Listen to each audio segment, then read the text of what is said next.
மேற்கு தொடர்ச்சி மழை பெய்து வரும் தொடர் மழையின் காரணமாக தென்காசி மாவட்டம் குற்றாலத்தில் வரலாறு காணாத வெள்ளம் கரைபுரண்டு ஓடுகிறது. இது குறித்த கூடுதல் தகவலை செய்த கணேஷ்குமார் வழங்க கேட்கலாம். கணேஷ்குமார், தற்பொழுது இந்த கடும் வெள்ளப்பெருக்கு காரணமாக மாவட்ட நிர்வாகம் என்னென்ன நடவடிக்கைகளை மேற்கொண்டிருக்கிறது? கூடுதல் கள தகவலை பதிவு செய்யலாம். வணக்கம். தமிழகத்தில் புகழ்பெற்ற சுற்றுலா தலமாக தென்காசி மாவட்டம் குற்றாலம் விளங்கி வருகிறது. நேற்று அதிகாலை முதலே தென்காசி மாவட்டத்தின் பல்வேறு பகுதிகளில் கனமழை வெளுத்து வாங்கி வருகிறது. இந்திய வானிலை ஆய்வு மையம் அறிவித்தது போன்று இன்று தென்காசி மாவட்டம் முழுவதும் அதிதீத கனமழை பெய்யும் என அறிவிக்கப்பட்டிருந்த நிலையில் நேற்று அதிகாலை முதலே தென்காசி மாவட்டத்தின் அனைத்து பகுதிகளிலுமே இடைவிடாது மழை பெய்து வருகிறது. கடந்த 20 மணி நேரத்தில் மட்டும் தென்காசி மாவட்டத்தில் 188 சென்டிமீட்டர் மழை பதிவாகியுள்ளது.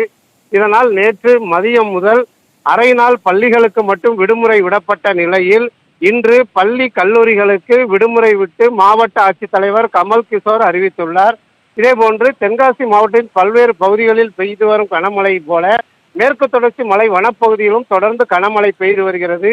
இதனால் 32 ஆண்டுகளுக்கு பின்னர் குற்றாலம் மெயின் அருவியில் 2வது பாலத்தை கடக்கின்ற வகையில் காட்டாற்று வெள்ளப்பெருக்கு ஏற்பட்டுள்ளது. இதேபோன்று ஐந்தருவி, பழைய குற்றால அருவி, சிற்றருவி, புலியருவிகளிலும் வரலாறு காணாத வகையில் வெள்ளப்பெருக்கு ஏற்பட்டுள்ளது. கடந்த 1991ஆம் ஆண்டு ஏற்பட்ட வெள்ளப்பெருக்கை விட இந்த ஆண்டு அதிகமாக இந்த வெள்ளப்பெருக்கு குற்றாலத்தில் நீடித்து வருகிறது. இதனால் சிற்றாறு கரைபுரண்டு வெள்ளம் ஓடுகிறது. இதனால் தாழ்வான பகுதியில் வசித்து வரும் மக்கள் பாதுகாப்பான இடங்களுக்கு செல்லுமாறு மாவட்ட ஆட்சித்தலைவர் அறிவுறுத்தியுள்ளார்.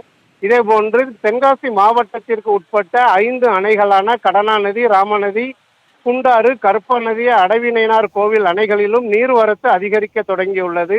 84 கன அடி கொள்ளளவு கொண்ட ராமநதி அணை தற்போது முழு கொள்ளளவை எட்டக்கூடிய நிலையில் அணையிலிருந்து 1200 கன அடி நீர் வெளியேற்றப்பட்டு வருகிறது. இதனால் ராமநதி ஆற்றில் வெள்ளப்பெருக்கு ஏற்பட்டுள்ளது. இதனால் பொதுமக்களோ விவசாயிகளோ ஆற்றுப்படுகைகளுக்கு செல்ல வேண்டாம் எனவும் நகர்ப்பகுதியில் வசித்தவர்கள் வீட்டை விட்டு வெளியே வர வேண்டாம் எனவும் மாவட்ட நிர்வாகத்தின் சார்பில் அறிவிப்பு வெளியிட்டுள்ளது.